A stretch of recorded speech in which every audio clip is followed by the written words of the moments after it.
Hello my dear students, welcome back to channel my new video. My name is Amrit from A1 Coaching. तो बेटा last video में हम लोगों ने general entries अपना पूरा का पूरा कंप्लीट कर लिया था और आज स्टार्ट करेंगे हम लोग अपना न्यू चैप्टर जिसका नाम है goods and service tax, chapter number 6। 2 से 3 दिन लगेगा, आपका ये चैप्टर कंप्लीट हो जाएगा। और कोई डाउट रहेगा तो कमेंट सेक्शन पे इंस्टाग्राम पे कांटेक्ट कर लेना, डिस्क्रिप्शन में लिंक है, जाके इंस्टाग्राम पे आप कांटेक्ट कर सकते हो। बहरहाल चलो स्टार्ट करते हैं गुड्स एंड सर्विस टैक्स।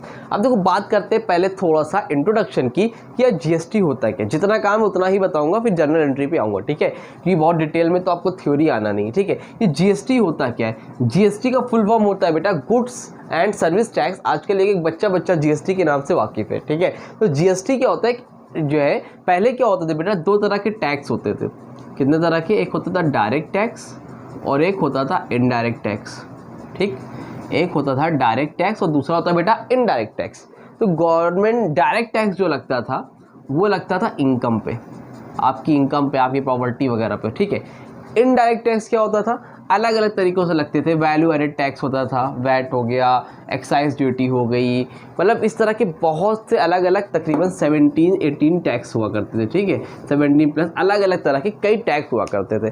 तो बहुत ही कॉम्प्लिकेटेड हो जाता था कि यहाँ पे टैक्स दो, वैट दो, वैल्यू एक्साइज ड्यूटी दो, इम्पोर्ट ड्यूटी दो, अलग अलग तुमको ड्यूटी का टैक्स देना पड़ता था। बहुत तरह के टैक्स होते थे। तो गवर्नमेंट ने क्या किया, सारे इनडायरेक्ट टैक्स को हटा के, जितने भी इनडायरेक्ट टैक्स थे उनको हटा के एक टैक्स ला दिया जिसको हम लोग बोलते हैं जीएसटी। जीएसटी यानी कि वन नेशन वन टैक्स, इस तरह से याद कर सकते हो, वन नेशन वन टैक्स। मतलब कहने का भाई, आप वैट में दे रहे थे 10 रुपये, फिर आप एक्साइज ड्यूटी का दे रहे थे ना, दे रहे थे 20 रुपये, फिर इम्पोर्ट का दे रहे थे आप 40 रुपये, सबको जोड़ जोड़ के कुछ ना कुछ आता था। तो अलग अलग जगह देने से अच्छा है, आप 17 जगह दे रहे हो, उससे अच्छा है कि आप एक जगह एक टैक्स दे दो। उसको बोलते हैं हम लोग जीएसटी, यानी कि one nation one tax. Clear हुआ कि नहीं क्लियर हुआ?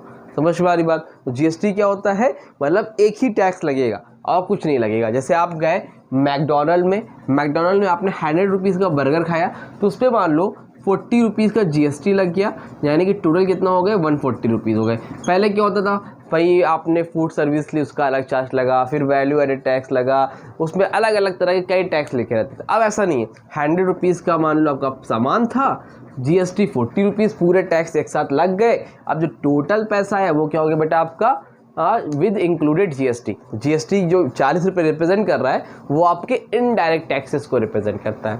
ये बात समझ में आई कि नहीं है? कोई परेशानी है? नहीं है? कुछ नोट करने लायक लग रहा है तो नोट कर लो, नहीं तो अदरवाइज रफ कर रहा हूँ, ठीक है।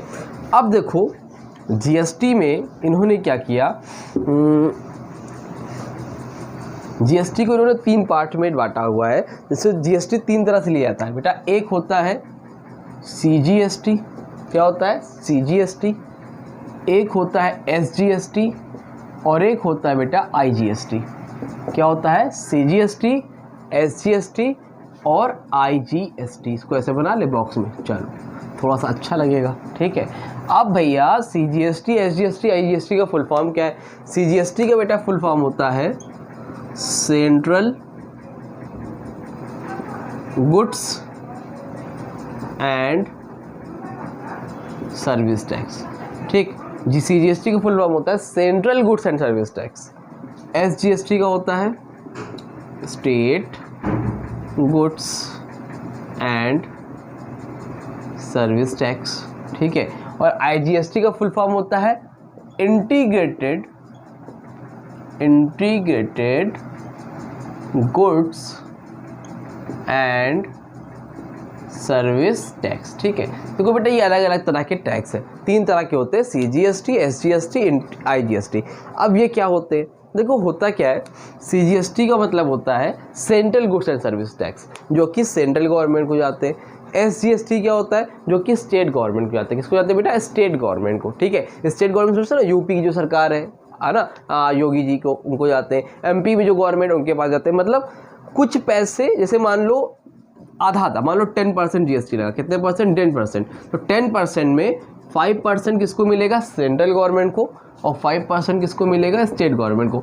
IGST क्या है अभी बताता हूँ मैं, ठीक है, अभी समझ में आ जाएगा। तो मतलब दोनों आधा आधा बढ़ता है, ये समझ में आ रही बात। अब सर CGST लगता कब है, SGST लगता कब है, ये भी बता दिए। चलो जल्दी से बताते हैं, फिर देखो एकदम अच्छे समझ में आ जाएगा कि IGST क्या होता है, ध्यान से समझना।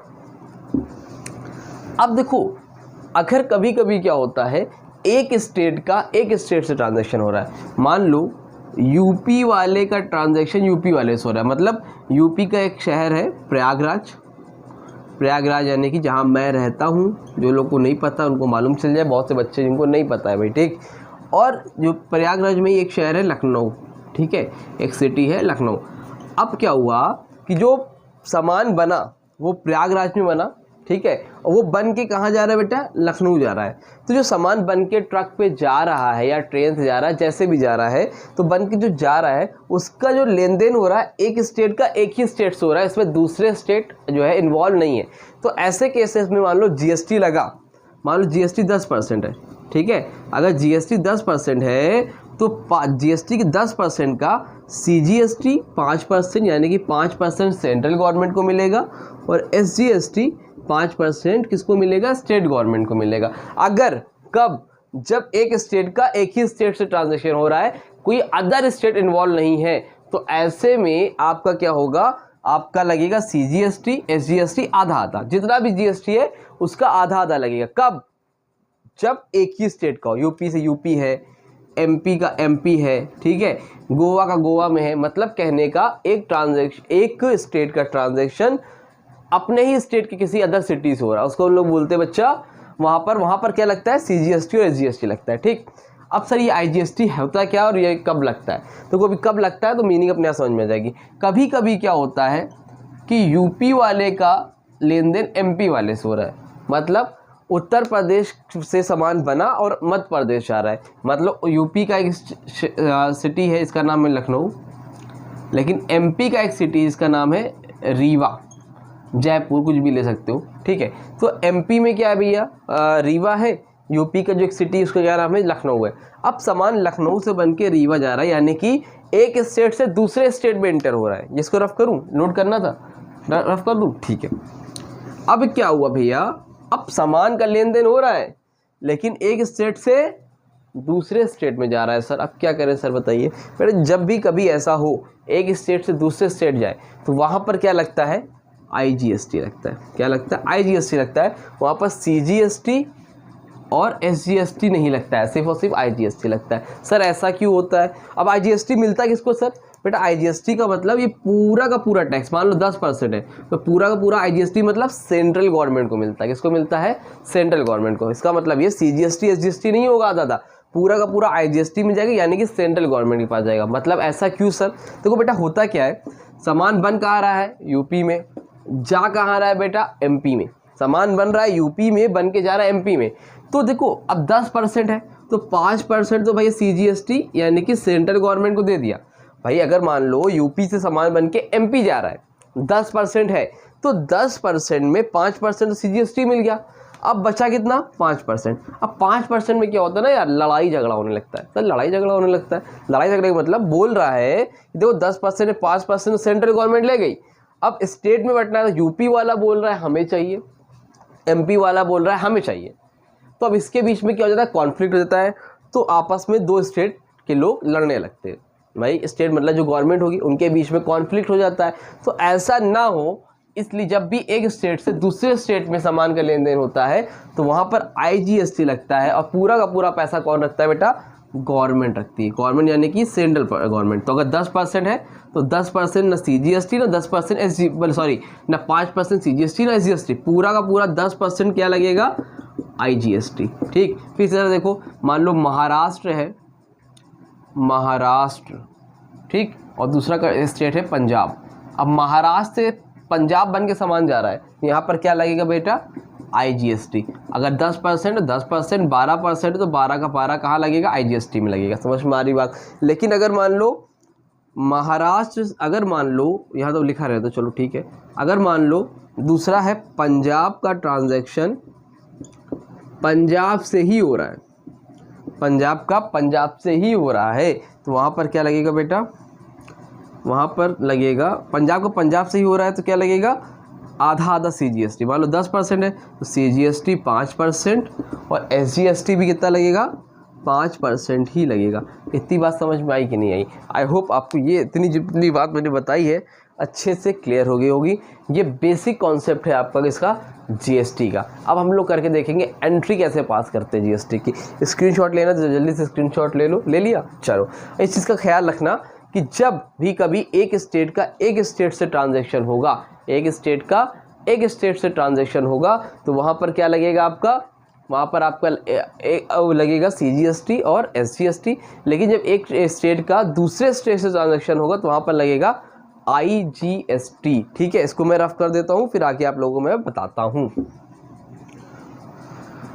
हाँ तो बेटा चलो जल्दी से अब आगे देखते हैं हम लोग। तो आगे हम लोग क्या देखना है कि चीज़ का ध्यान रखो कि कभी लगेगा इनपुट GST और कभी लगेगा output GST। Sir input GST output GST, हाँ देखो इनपुट GST कब लगता है और आउटपुट GST कब लगता है, ध्यान समझो। एक होता है इनपुट GST और एक होता है आउटपुट GST। ठीक है, इनपुट GST बेटा तब लगता है जब आप कोई भी चीज़ परचेज़ करोगे। जब आप कोई भी चीज़ परचेज़ करोगे, क्या करोगे, परचेज़ करोगे, तो वहाँ पर आप क्या लगोगे, इनपुट GST। ठीक है, और जब आप कभी भी कोई चीज़ सेल्स करोगे, सोल्ड करोगे, तो वहाँ पर क्या लगाओगे, आउटपुट GST। माइंड अपने सेट कर लो कि जब भी कभी भी आप कोई भी सामान खरीदोगे, फर्नीचर खरीदा, बिल्डिंग खरीदा, एडवर्टीजमेंट कराया, कोई भी चीज़ किया, तो अगर आपने खर्चा किया यानी कि एक्सपेंस किया तो वहाँ पर क्या लगेगा, इनपुट GST। ठीक, और जब भी कभी आपने कोई चीज़ बेची, कहीं से कोई पैसा आया, तो वहाँ पर क्या रहेगा, आउटपुट GST। समझ में आ रही बात? इनपुट GST बेटा हमेशा लिखते हैं डेबिट साइड में और आउटपुट GST हमेशा लिखते हैं कहाँ पे, क्रेडिट साइड में। कहाँ लिखते हैं बेटा, क्रेडिट साइड में। ठीक है, अब बहुत डिटेल में नहीं जा रहा हूँ कि मैं क्यों होता है, कैसे होता है, वो कभी डिटेल में समझा दूंगा। फिलहाल के लिए आपको जितना काम है उतना समझो, आपका पेपर भी होने वाला है। ठीक है, तो इनपुट GST कहाँ लिखते हैं, डेबिट साइड में।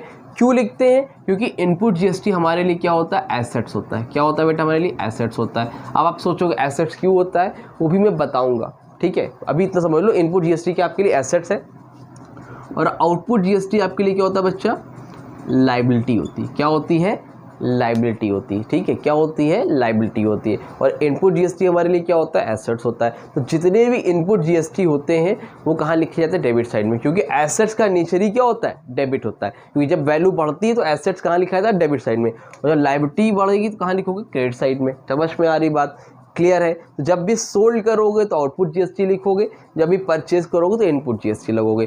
तो GST में CGST रहेगा तो CGST लिखना, SGST रहेगा तो SGST लिखना, जो भी रहेगा वही क्वेश्चन कराता हूँ, क्लियर हो जाएगा। इतनी बात समझ में आ रही है कि नहीं, क्लियर है? अब देखो यहाँ लिखा हुआ है, अभी समझाता हूँ, ठीक, अच्छे से समझ में आ जाएगा। अच्छा एक चीज़ का और देख लो, एक होता है कभी कभी पेपर में लिख के आता है इंट्रा स्टेट और एक होता है इंटर स्टेट, इंट्रा स्टेट और दूसरा होता है इंटर स्टेट। इंट्रा और इंटर का डिफरेंस क्या है, देखो इंट्रा का मतलब होता है विद इन स्टेट। ठीक है, विद इन स्टेट। ठीक है, और ये क्या होता है, आउट ऑफ द स्टेट।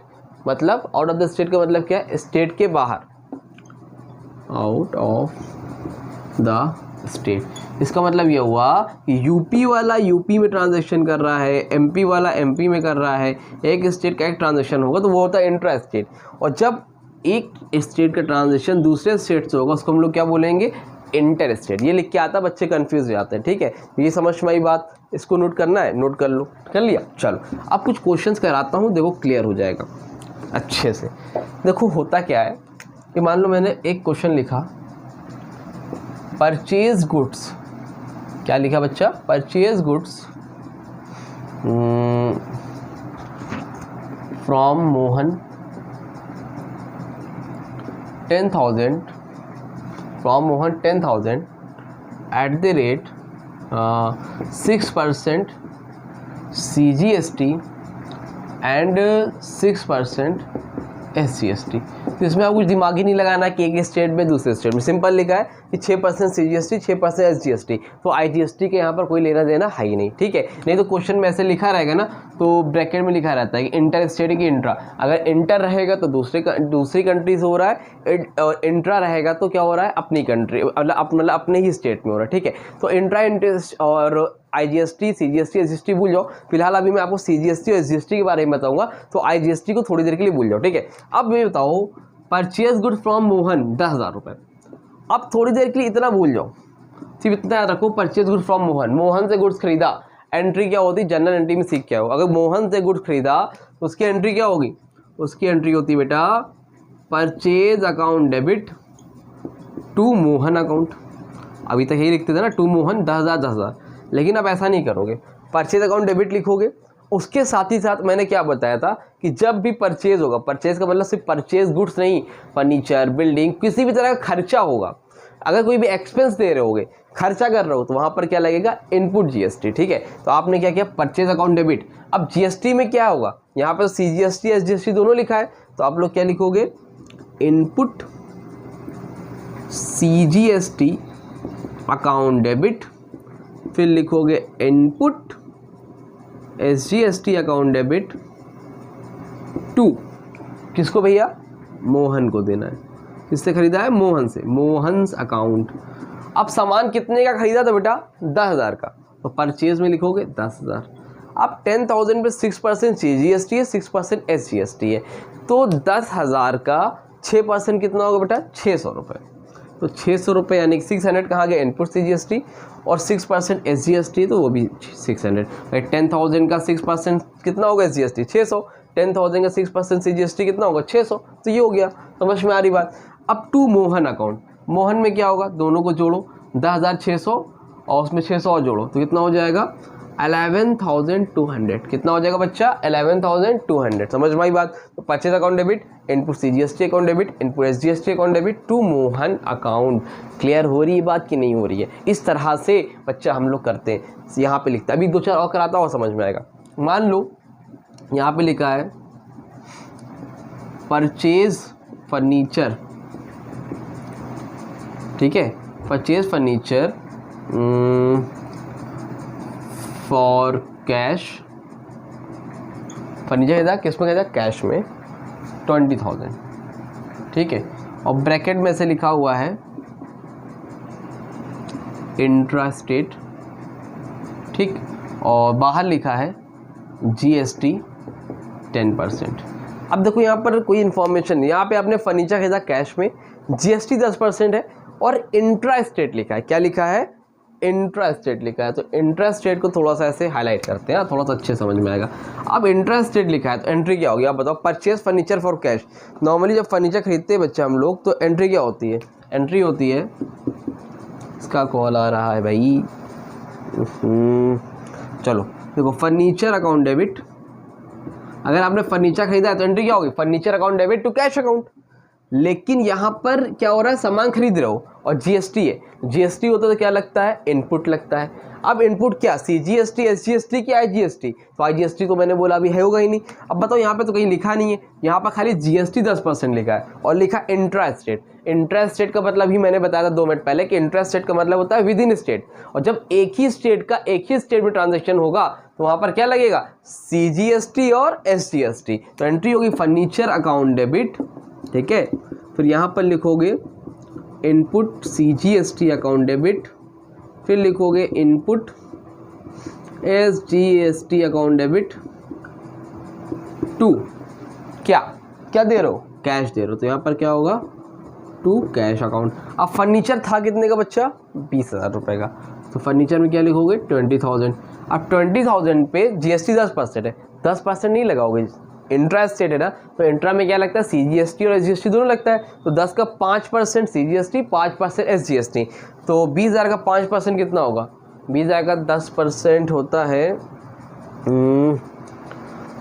2,000, ठीक है। 20,000 का 10% होगा 2,000, तो 2,000 का आधा करो कितना हो जाएगा, 5% होगा 1,000, तो 1,000 लगेगा आपका क्या, CGST, 1,000 आपका क्या लगेगा, SGST, दोनों को जोड़ दो कितना आएगा, 22,000। समझ में आई बात, कुछ की नहीं आई। इस तरह से करना है आपको परचेज फर्नीचर फॉर कैश के लिए, furniture account debit, input CGST account debit, input SGST account debit to cash account, that's it, clear. तो इस तरह से बेटा हम लोग करते हैं जब आपकी एंट्री होगी GST की, क्लियर है। अभी और कराता हूँ आपको, थोड़ा और से क्लैरिटी मिलेगी। इसको रफ करूँ, स्क्रीनशॉट लेना है, ले लो, ले लिया, चल।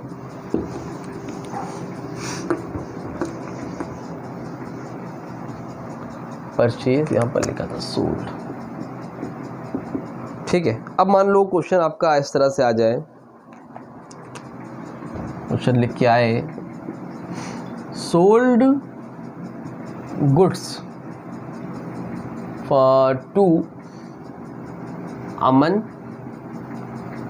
कितना लिख लूँ, 1000 लिख लीजिए, 1000, ठीक है, at the rate 5% CGST and 5% SGST, ठीक है।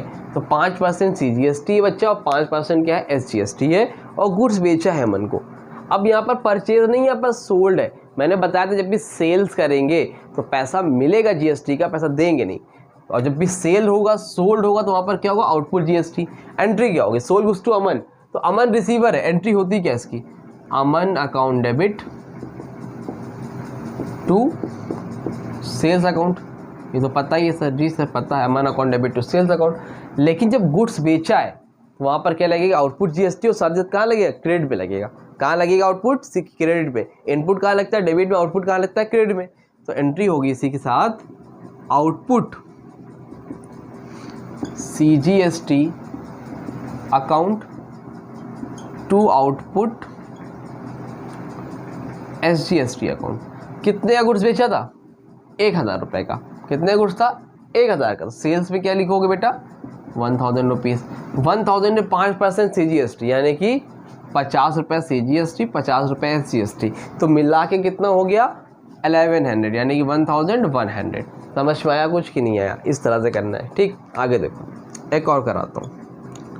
मैंने बोला sold goods for cash 5000 at the rate 6% CGST and 6% SGST। Entry क्या होगी, गुड्स बेचा है कैश में, 6% CGST, 6% SGST। एंट्री क्या होगी, सोल्ड गुड्स फॉर कैश, तो पैसा आ रहा है, एंट्री होगी cash account debit to sales account. कितने का, अब सेल्स है तो क्या होगा, आउटपुट GST, CGST, SGST दोनों दिया है, यहाँ पर लिखो to output CGST account to output SGST account, ठीक है। अब गुड्स बिका कितना था मेरे का, 5000 का, तो यहाँ पे क्या लिखोगे, 5000। अब 5000 पे 6% CGST कितना आएगा, 5000 का 6% अपॉन 100, 0 0 कैंसिल, 0 6 5 30, यानी कि 300 रुपये GST आएगा। तो आउटपुट CGST में लिखो बेटा कितना, 300, आउटपुट SGST में कितना लिखोगे बेटा, 300, तो जोड़ कितना हो जाएगा, 5 3 53, 53 3 56, यानी कि 5600। ये क्या हो गया बेटा आपका कैश अकाउंट में, टोटल पैसा कितना आएगा, 5600। This will be your answer, it will be your answer. Clear है, समझ में आया कि नहीं आया। तो इस तरह से करते हैं आउटपुट GST की एंट्री, इस तरह से करते हैं परचेज की एंट्री। आई होप आपको क्लियर हुआ होगा। तब भी कोई डाउट रह गया तो कमेंट सेक्शन में कॉन्टैक्ट कर लो। ये एक आज की बेसिक वीडियो थी, अभी 2-3 पार्ट और आएंगे, इसमें और बताऊंगा मैं आपको और डिटेल में। और साथ ही साथ आपको एक चीज़ और बताऊँगा, अभी क्वेश्चन करना बुक से तो डरना मत, लास्ट में एक लिखा होगा सेट ऑफ की एंट्री जो होती, सबसे लास्ट एंट्री, वो किसी भी इलस्ट्रेशन हो या बैक क्वेश्चन हो, सबसे लास्ट में सेट ऑफ की एंट्री रहेगी। तो वो मैंने नहीं बताई, वो मैं नेक्स्ट वीडियो में या पार्ट 3 में बताऊंगा, ताकि पहले आप इसको क्लियर कर लो। अगर वो एंट्री नहीं कर पा रहे हो तो उसकी टेंशन मत लेना, वो मेरा काम है, वो मैं आप लोग को समझाऊंगा, ठीक है, सेपरेट वीडियो में। क्लियर। तो उम्मीद करता हूँ वीडियो अच्छी लगी होगी। वीडियो को लाइक करो, चैनल सब्सक्राइब करो, और मुश्किल से 2 दिन लगेंगे GST पूरे होने में, और रेगुलर बेसिस पे वीडियो मिलती रहेगी। और कोशिश करूँगा 20 से 22 अगस्त इस वीक में आपका ट्रायल बैलेंस का पूरा सिलेबस कंप्लीट करा दूं। और कोई डाउट रहेगा तो कमेंट सेक्शन में कॉन्टैक्ट कर लेना। मिलते हैं न्यू वीडियो में, तब तक के लिए थैंक यू सो मच।